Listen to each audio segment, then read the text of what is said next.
Hello and welcome everybody. My name is Tal and this is the first ever Due Diligence.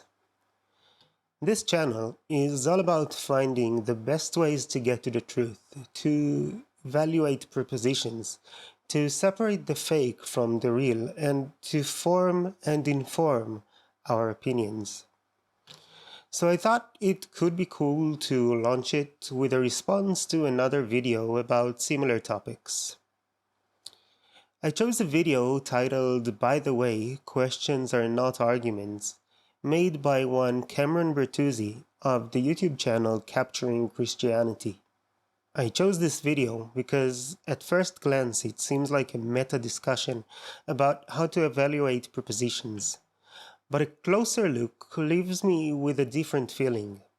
The more I think about it, the less it feels like Cameron is trying to help us find good pathways for getting to the truth, and the more it feels like he's trying to help us find good pathways for getting to his truth.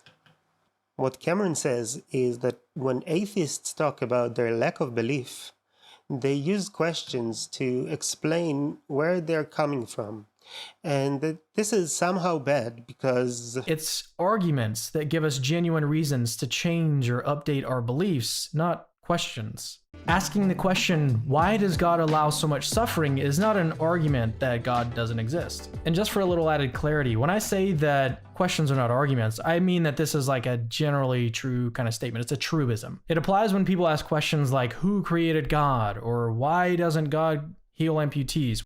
Cameron wants us to change or update our beliefs about what should make us change or update our beliefs.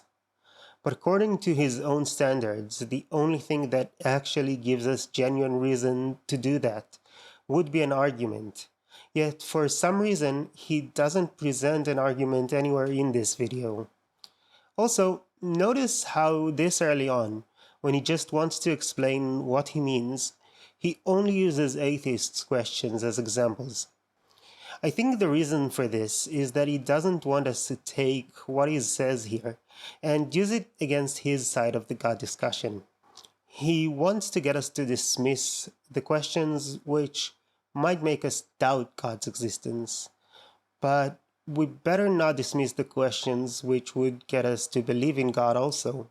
Now, Cameron wants to do something that I really wish more people did, and that is to define the terms of the discussion. So at this point, it might be helpful to explain what an argument is. But since this is a video about questions, I actually think that it makes more sense to start with explaining what a question is. You see, even though it feels like a very everyday, simple kind of word, even though we feel like we know what it means, when you really think about it, this word actually means two separate things. One thing is the idea of a question, that is, something that we say when we want to get an answer. And the other is a grammatical structure, a sentence that ends with a question mark. So for the sake of this explanation, let's call the first one an inquiry and the second one a question sentence. It is true that more often than not, we would use question sentences to express inquiries, but this is not always the case. Sometimes we use question sentences when we're not expecting an answer, and other times we might make an inquiry without using a question sentence. For example, let's say that you're having a dinner party at your house tomorrow and you want me to come over, so you send me a message telling me about it.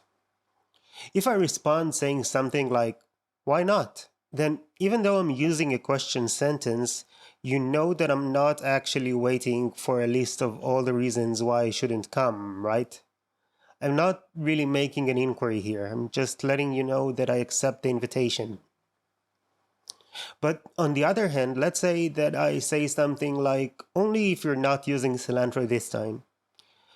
In that case, even though I didn't use a question sentence, I am obviously trying to get information from you. I want you to tell me whether or not you plan to use cilantro. So when Cameron says that You can use questions to get information, but you can't use questions to assert information. he is mostly right, but at the same time, he's also somewhat wrong. But really, I think that when we're engaged in an honest discussion, then anything we say should be construed as somewhat of a question. Whenever I say anything, it always includes an implicit invitation to tell me what you think. Do you think I missed something? Do you think I got something wrong? So that's my first objection to Cameron's point here. I just don't buy into this distinction. I don't think that questions are that different from anything else that people say. Now that we've explained what a question is, let's check out Cameron's explanation of what an argument is. Very simply, an argument is a set of premises that lead to a conclusion. So here's a quick example. Premise number 1, if abortion kills a human, then it is wrong to perform abortions. Premise 2, abortion kills a human. Conclusion, therefore it is wrong to perform abortions. So the form of this argument is actually deductive. What that means is that if the first two premises are true, then the conclusion must be true, like of necessity. This definition is pretty accurate, but the example here is a bit misleading. Like he says, it is a deductive argument, but it's presented in a very formal form called a syllogism. All arguments can be presented in this form. All arguments can be put into syllogisms. If it can't be put into a syllogism, it's not an argument.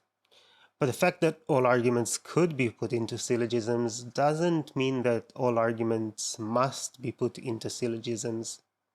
As long as it can be put into a syllogism, it's an argument. In normal, informal, everyday conversation, people present their arguments far more freely. We don't usually use syllogisms to present them, and as long as what we say could be put into a syllogism, it should be treated as an argument. So while we could say that questions are not syllogisms, that doesn't mean that they're not arguments. Just like any other argument that's presented informally, if it can be put into a syllogism, it's an argument. Of course, not all arguments are good arguments. The fact that something could be put into a syllogism doesn't mean that we need to be convinced of its conclusion. In other words, not all arguments give us genuine reason to change or update our beliefs. To decide if an argument is convincing, we need to examine it. A good first step is to actually construct the syllogism for it. It makes examining the argument much more straightforward. Then we want to see that the logic behind the argument actually works. We want to see that the premises actually lead us to the conclusion. If they do, then the argument is valid. But this is still not enough for us to be convinced. Valid arguments only tell us anything about the veracity of their conclusion if we know that the premises are actually true. And so it should come as no surprise that the next step would be to see if the premises themselves line up with reality. If they do, that is, if the argument is valid and the premises are true, then the argument is sound, and that means that its conclusion should be accepted. So, again, not all arguments give us genuine reason to change or update our beliefs. Only sound arguments do. But if our beliefs should be based on sound arguments, then there's something else besides arguments that should get us to change or update them. And that something is when we realize that we held a belief that wasn't based on a sound argument. And importantly, it's possible for someone to get us to realize that without using an argument. Now let's check out Cameron's first example of a question that's not an argument. Notice what happens when we replace one of the premises in this argument with a question. Premise 4, if abortion kills a human, then it is wrong to perform abortions. Premise 5, does abortion kill a human? Conclusion, therefore it is wrong to perform abortions. Turning premise 5 into a question actually means that we no longer have a valid argument. But if Cameron is trying to make the point that questions don't really work as arguments, why would he try to demonstrate it using a question instead of just one premise and not instead of an entire argument? especially since people don't actually do that. I don't think I've ever seen anyone try to put a question into an argument instead of a premise. I have seen people try to respond to arguments by asking questions. If something in the argument isn't clear or doesn't feel quite right, whether that something is a premise or the logic itself. To put it differently, I've seen people use questions to make the point that an argument is not valid or that it isn't sound.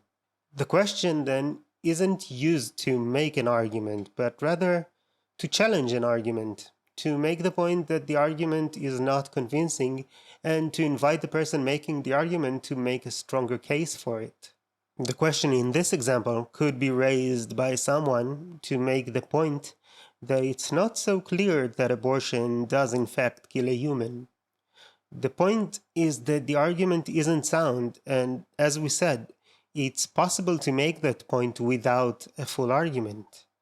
So when Cameron says that turning premise 5 into a question actually means that we no longer have a valid argument. The conclusion doesn't actually follow. he is absolutely right, and if you ask me, that's the question's whole point. Does this mean that you should now change or update your beliefs?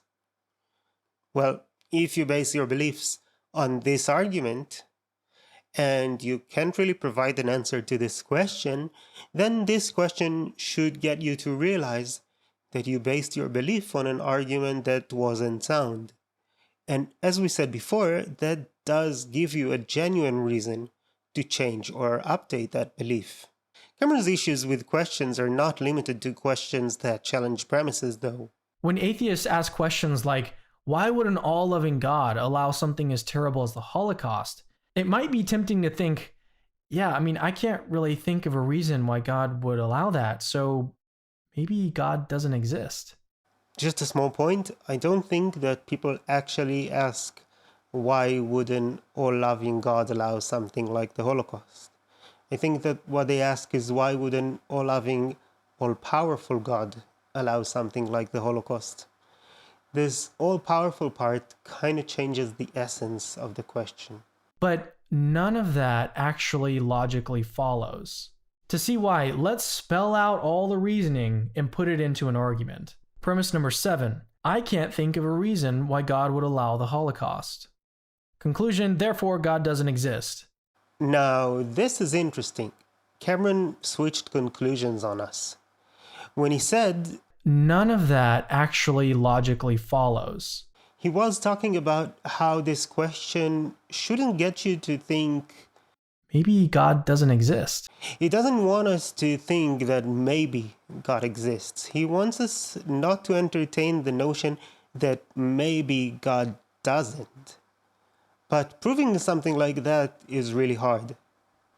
So now he's putting up a syllogism with a far more absolute conclusion. To push back on the maybe from before, he had to show that this question doesn't raise any doubts about God's existence. To push back on this new conclusion, however, all he needs to do is to show that there is a chance that those doubts are misplaced. He only needs to show that there is some way that God could still exist with the question. He just needs to show that maybe God does exist, and he's proven his point.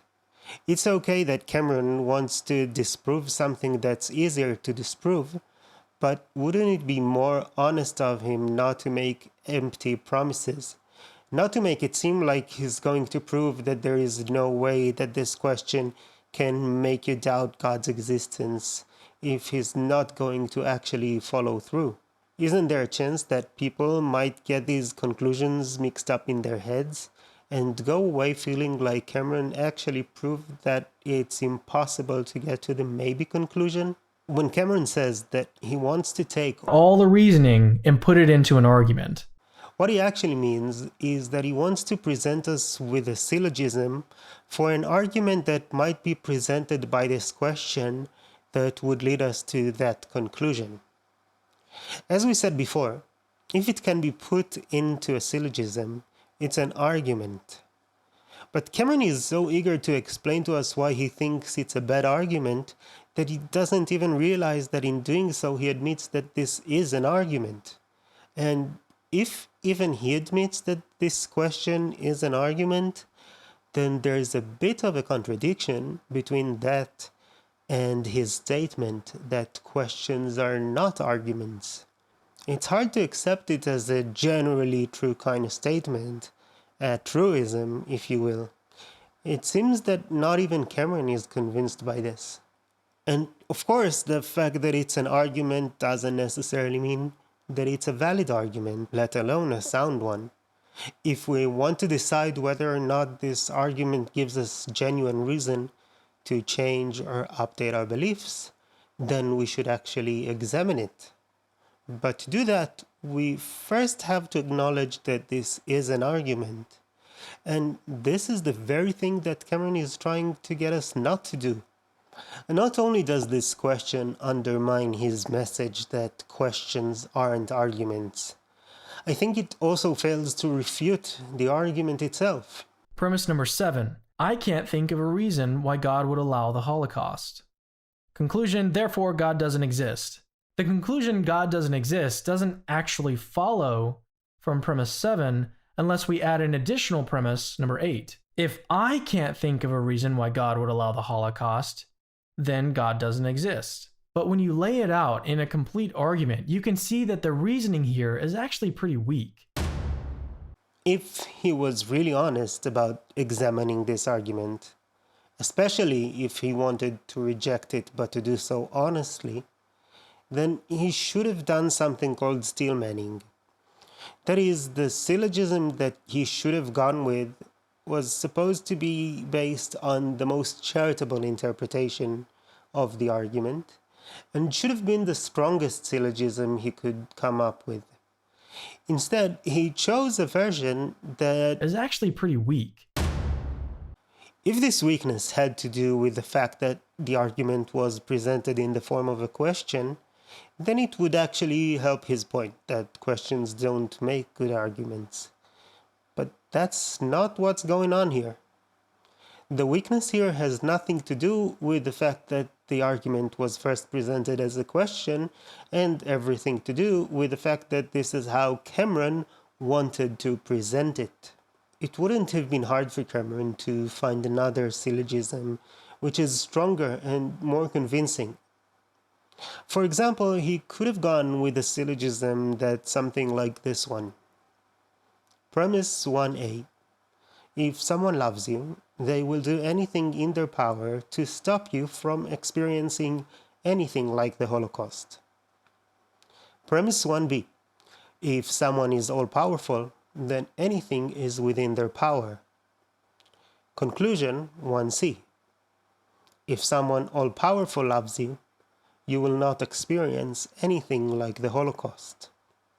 Or in more general terms, if someone all-powerful is all-loving, no one will experience anything like the Holocaust. We can take this statement and construct a second syllogism with it. Premise 1. If someone all-powerful is all-loving, no one will experience anything like the Holocaust. Premise 2. God is all-powerful and all-loving. Conclusion, therefore, no one would ever experience anything like the Holocaust.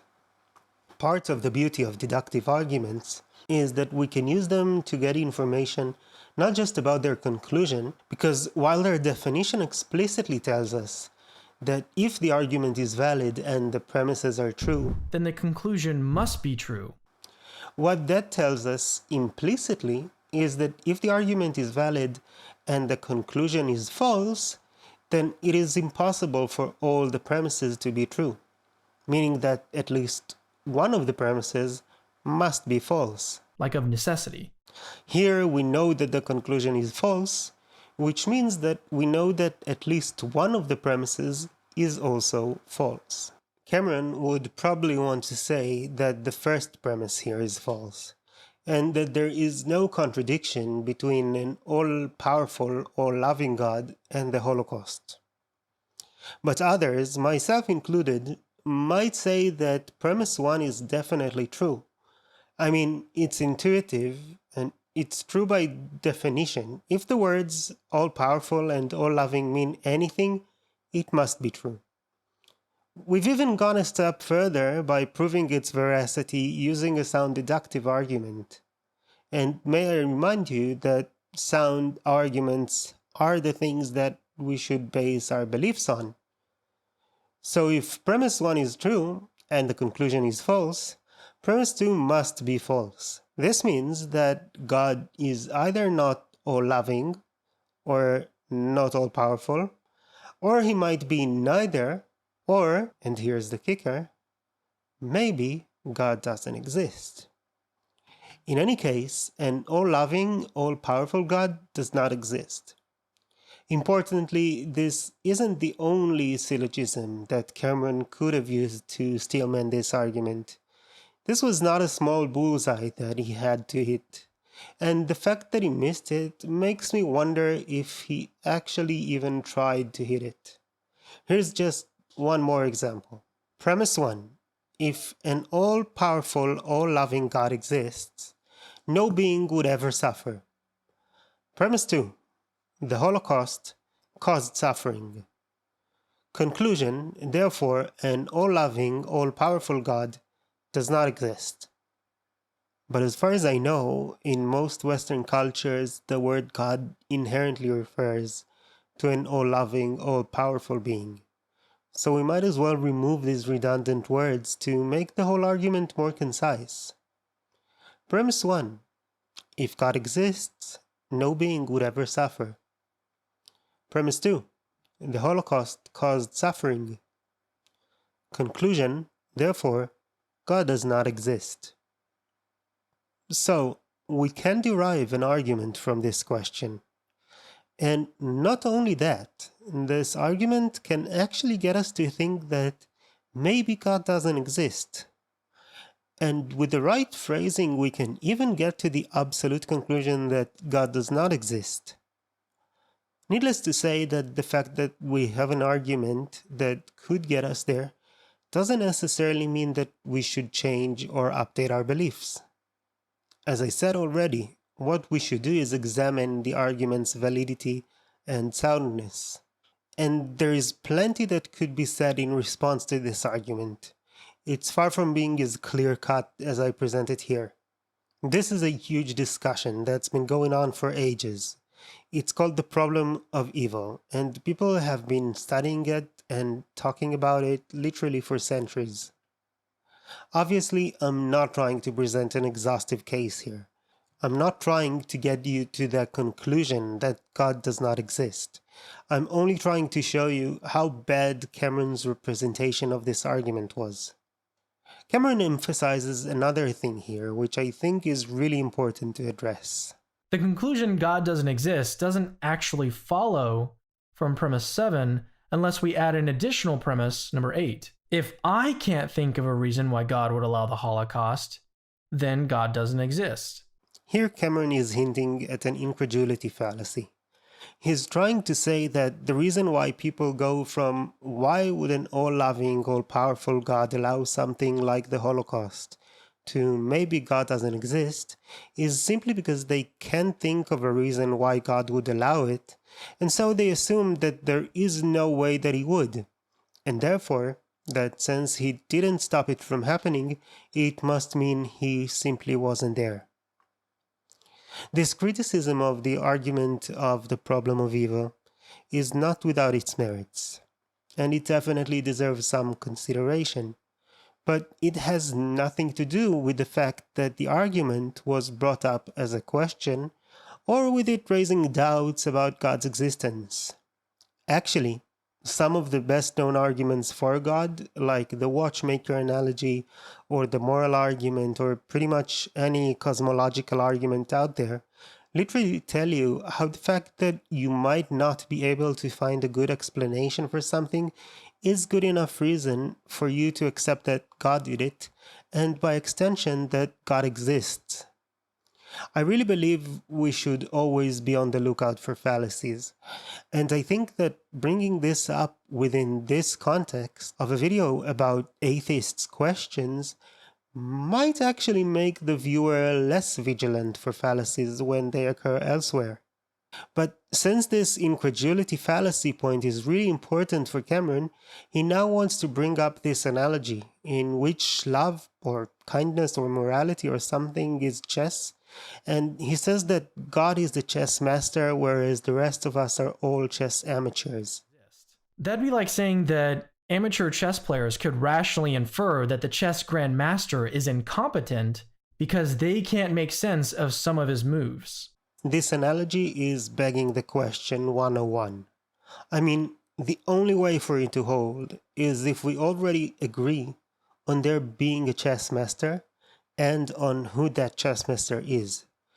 But those are the very questions at hand here. Seriously, I don't think the chess master himself could have made this any more circular. A far more apt analogy is if someone claims to be a chess master, or better yet, if someone who you were told is a chess master plays chess in the weirdest way, maybe even ignoring the rules of the game altogether. Some people might look at that person and conclude that they're not really a very good chess player. Cameron, on the other hand, would probably say that this is a chess master and that he just plays chess in mysterious ways. And I'm not saying it's completely impossible for Cameron's conclusion here to be correct, but can he honestly say that he was reasonable in reaching it? Before ending the video, there is one last thing that Cameron talks about that I think is really interesting. When someone asks us why God would allow something as terrible as the Holocaust, even though that's not necessarily a rational conclusion to jump to, it can still feel like God doesn't exist. But why is that? On a related note, advertisers have long known that emotions play a real big central role in getting people to buy their products. The reason they do this is because they want you to feel an emotional connection to the product. They aren't giving you like a rational argument of why their truck is better than the competition. What they're doing is playing on your emotions, hoping that you'll bypass and jump over all of the necessary steps and just go directly to the conclusion that I should buy this truck. And so in other words, you aren't being sold on a rational argument, you're being sold on your own feelings. In a similar way, a really powerful, rhetorical, persuasive technique is to replace rational arguments with emotional questions. Really, I could not agree more.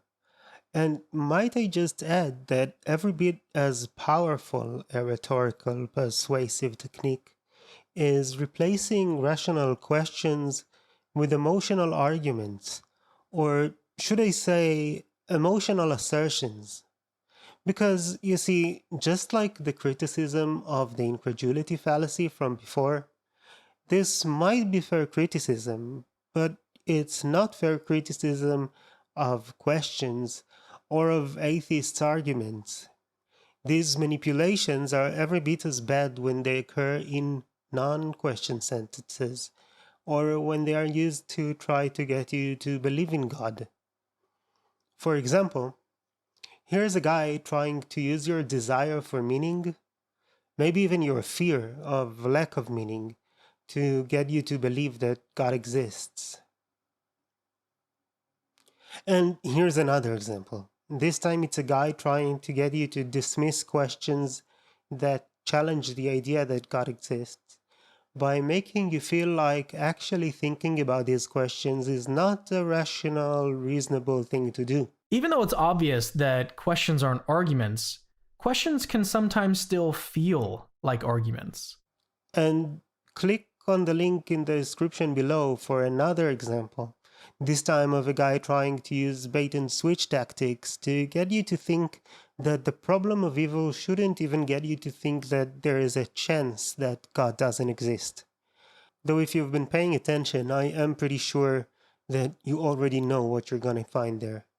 The fact that this video felt like a meta discussion allowed Cameron to bring up some God claims without having to really present a strong case for them, bypassing objections or criticisms that might be raised because these claims were seemingly not the point, but rather just ways of illustrating the point. This makes it easier for those claims and ideas to be planted in our minds as seeds that may at some point in the future grow and make us more prone to believing in God. Of course, there is nothing wrong with using examples to illustrate something without presenting every counter-argument and making a whole thing of it. As long as that something that you're trying to illustrate really is the point. I did this in this video more than once.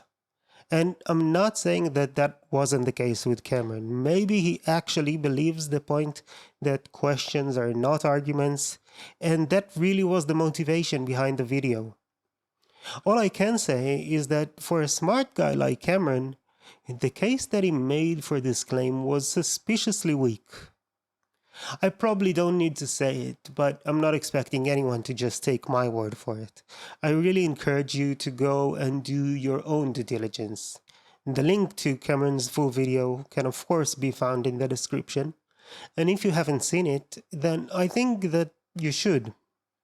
And if you feel that I failed to understand or to communicate some of Cameron's ideas, or that my analysis of them was somehow off, I would really appreciate it if you let me know. Because the last thing that I want to do is to respond to straw men that only exist in my head. Now, before ending, I just want to say thank you very much for watching my video.